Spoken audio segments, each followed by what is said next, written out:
Hello guys, welcome back with me again in this channel. So on today's tutorial, I'm going to show you how you can catch the Magma Smeltfish in Fish It Roblox.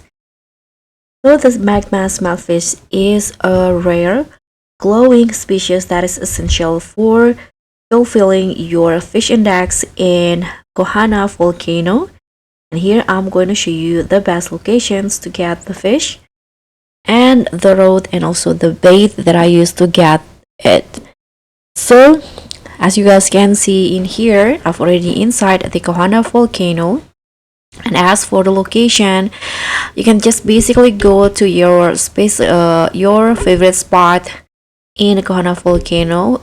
For me, I fish in the exact location, and I'm using element rods with the singularity bait as the gear.